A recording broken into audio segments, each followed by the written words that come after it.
ብሩክ ምን እንዳደረገሽ እስኪ ንገሪኝ። እሱ ምን ያላደረገኝ ነገር አለ? ንገሪኝ እስኪ።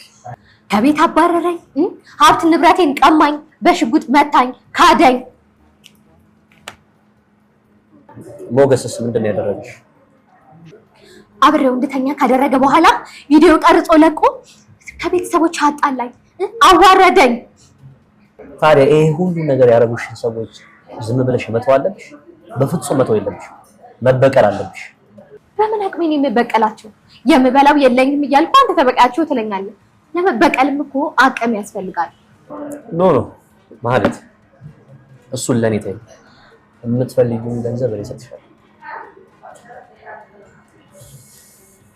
እኔ አንድ ነገር ልታደርጊልኝ የምፈልገው ቀድመሽ ሞገስን እንድትበቀይልኝ እፈልጋለሁ። ገንዘቡን ስጣኝ እንጂ ሌላውን ለኔ ተው። በጣም ፈራው። አረ በኪድዬ እኔንም ግራ እያጋባሽ ነው። ምን አለሽ? ሸይባው ጠጪ እያለኝ ነው።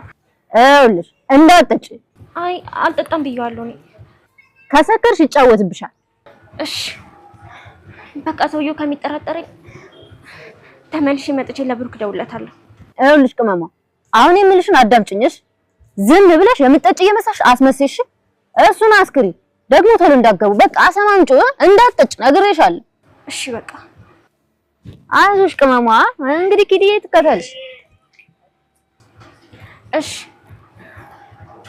በቃ ሰውየው ከሚጠራጠረኝ ትንሽ ቆይቼ እደውለታለሁ ለብሩክ። እሺ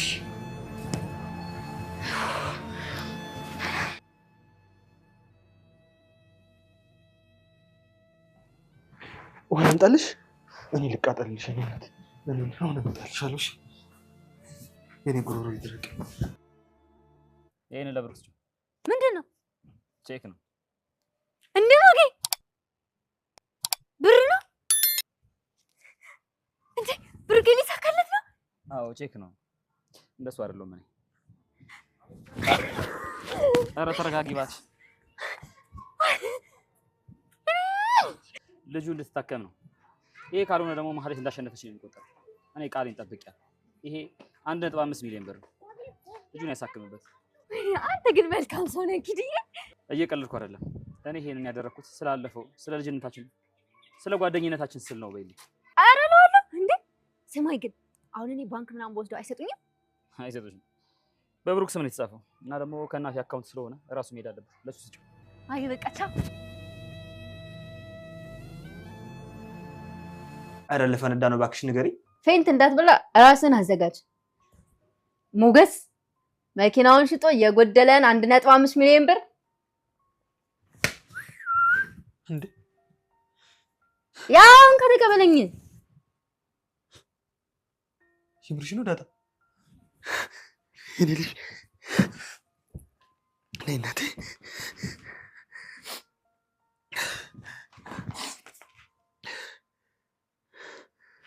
እውነትሽ ነው ዳጣ። ወይኔ ጉድ።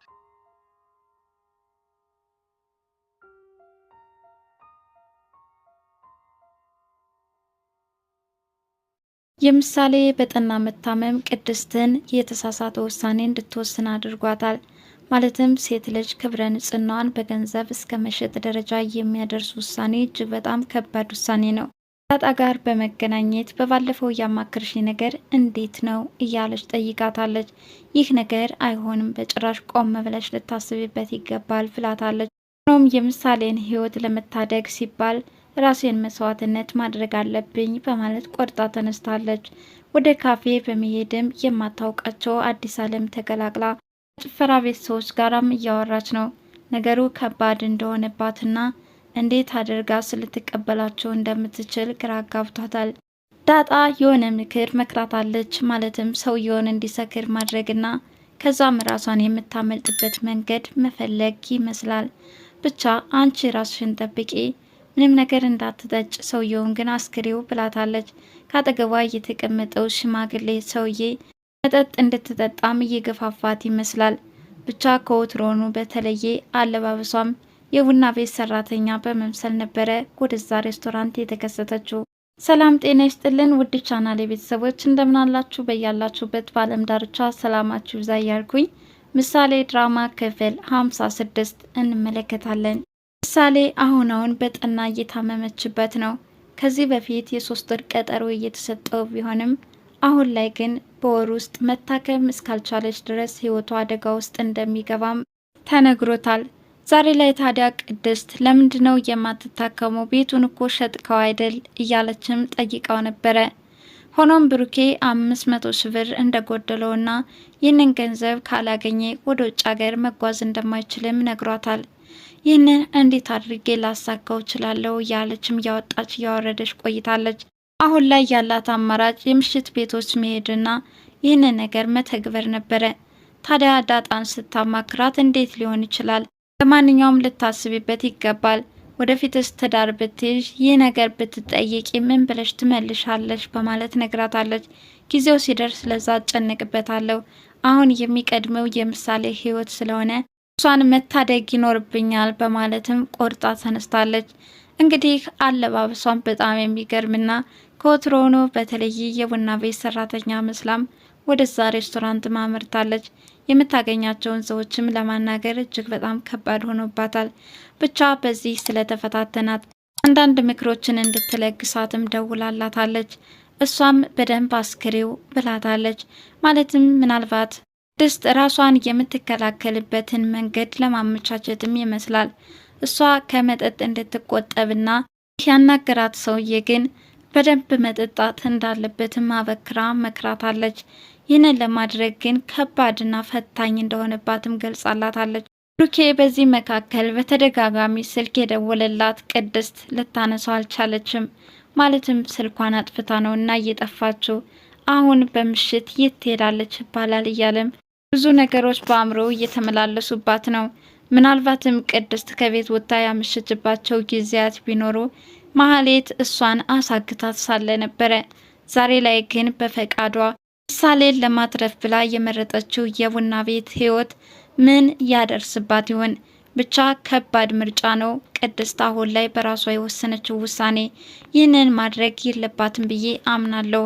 በሌላ በኩል ቤተሰቦቿ በልጅነቷ የጣሏት ዳጣ ከፍተኛ የሆነ ድብርት ውስጥም ገብታለች። ማለትም በልጅነቷ ከወለዷት በኋላ ቤተ ክርስቲያን በር ጥለዋትም እንደ እናትና እንደ አባት ሳይንከባከቡ እሷም ከጎዳና ልጆች ጋራ ምግብ እየተቃማችና ብዙ ሰካራም ሰዎች ጋራም እየተጋፋች ኖራለች። ይህ ህይወት ለዳጣ ቀላል አልሆነላትም። እንዲሁ ትሳቅ ትጫወት እንጂ በልቧ ግን የተሸከመችው ሀዘን ከባድ ነው። ብቻ ዛሬ ላይ እናቷን ሞገሴ ሲያነሳባት አሁን ወደማይሆን ትዝታ ውስጥም ገብታለች። ብቻ ወደፊት ቤተሰቦቿን እንደምንም ብላ ማግኘት እንዳለባትም እየመከራት ነው። በተለይ ደግሞ ኢቢኤስ ብዙ ወላጆችን እንደሚያገናኝ ይታወቃልና አሁን ሞገሴ የመረጠው ምርጫ እሱ ነው። ኢቢኤስ የቴሌቪዥን ጣቢያ ወስድሽና ወላጆችሽን ትፈልጊያለሽ ብሏታል። በዚህም እንባ እየተናነቃት በጣም የማሳዝን ልጅ ነኝ፣ ምናልባትም እኮ እህትና ወንድም ይኖሩኛል፣ እንዳልተወለድኩ ሁሉ ብቻዬን መቅረቴ እጅግ በጣም ያሳዝነኛል እያለችም ልቧ ተነክቷል። ብቻ ዛሬ ላይ የኋላ ትዝታ ውስጥ ገብታም ፈተናዋን እያየች ነው። ሆኖም ሞገሴ ይህንን ተግባራዊ እንደሚያደርግም ቃል ገብቶላታል። ወይዘሮ ማህሌትም ያሰበችው ሳይሳካላት ቀርቶ በተለይ ዝና ደግሞ ክደኸኛል በሚልም እየወቀሰችው ነው። እሱም እንደዚህ አይነት ወቀሳ አታድርሽብኝ፣ ለማንኛውም ከጎንሻለሁኝ፣ ማድረግ ለምትፈልጊው ነገር ምንም ነገር ሳታስቢ ሳትሳቀቂ ጠይቄ ብሏታል። ማለትም ከወትሮ ነው በተለየ ዛሬ ላይ የተወሰነ ፈገግታም ያሳያት ይመስላል። አሁን የሚቸግራት ገንዘብ እንደሆነና የብሩኬን ቤት በማጣቷም ምንም አይነት መጠለያ እንደሌላትም ጻለታለች። ይህንን ተከትሎ ለጊዜው ነገሮች እስከሚስተካከሉላት ድረስ ከኤፍራታ ጋር መቆየት እንዳለባትም ነግሯታል። እሷም እስከ መቼ ድረስ ነው ከእቴ ጋር ተደርቤ ልኖር የምችለው እያለችውም ነው። ነገሮች እስከሚስተካከሉላት ድረስ ከእሷ ጋር መቆየት ግዴታና ግዴታ እንደሆነም ገልጾላታል። ነገር ግን ማህሌት እስካሁን ባደረሰቻቸው ተንኮሎች እነ ብሩኬና ሞገሴን ምሳሌ እንዳትታከም የመጣችባቸው ጉዞዎቿ በጀግንነትና ጎበዝ አድርጎ ሲያደንቃትም ቆይቷል። ዛሬ ላይ ግን ፈሪ ሆነሽ ታይተሽኛል ይላታል። እና ምን ባደርግ ነው በአንተ ቤት ጀግና ልሆን የምችለው ብለዋለች። እዛ ስትዝችና ስትፎክሪ አልነበረ? ሞገሴና ብሩኬን የምትፈልጊውን ነገር ማድረግ ትችያለሽ፣ አሁንም አትሸነፊ፣ እጅ እንዳሰጭ እያለም እያስጠነቀቃት ነው። እሷም አሁን ምንም ማድረግ እንዳልችል እጅ ላይ ምንም አይነት ነገር የለኝም፣ ማለትም የሆነ ነገር ለማድረግ ገንዘብ ያስፈልገኛል አለችው። እሱም ስለ ገንዘቡ አታስቢ፣ የምትፈልጊውን ገንዘብ እኔ እሰጥሻለሁ እያለም ቃል ገብቶላታል። ማህሌትም ገንዘቡን ካገኘሁትማ በብሩኬ ላይና በሞገሴ ላይ ጥቃት የሚያደርስ ሰው አላጣም እያለች ልትገዛ እንደምትችልም ነግረዋለች። ነገር ግን እነዚህን ለማድረግ ደግሞ ግዴታ ገንዘብና ገንዘብ ስለሚያስፈልጋት ይህን ደግሞ ከዝና ትወስዳለች ማለት ነው። ማህሌት በሞገሴና በብሩኬ ላይ ምን አይነት አደጋስ ትፈጥራለች? ሞገሴ በብሩኬ ላይ በሉላ ምክንያት ፊቱን የዞረበት ቢሆንም ዛሬ ላይ ግን ምሳሌ ታክማ ድና ማየት እፈልጋለሁኝ። እንደውም ማህሌት ደስ ሊላት አይገባም። እሷስ የምትፈልገው ይህንን አይደለ? በጭራሽ የእሷ እቅድ እንዲሳካማ አልፈቅድም። ይኸው መኪናዬ ተሽጧል፣ ቸኩንም ውሰጅና አስረክቢው እያለም ለዳጣ ሰጥቷታል።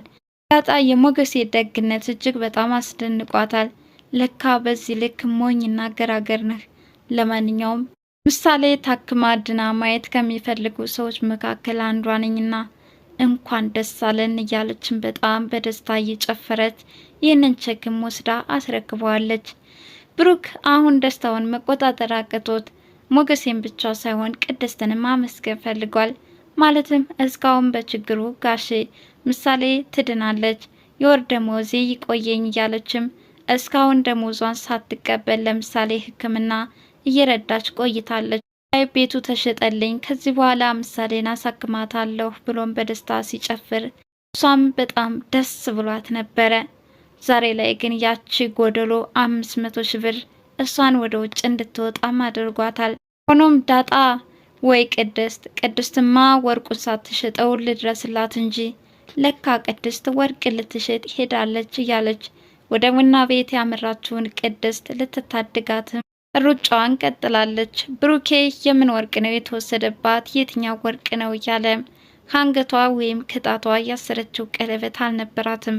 ግን ወርቁ ሳይሸጥ መድረስ ይኖርብኛል ያለችው ንግግር ብሩኬን ግራ አጋብቶታል።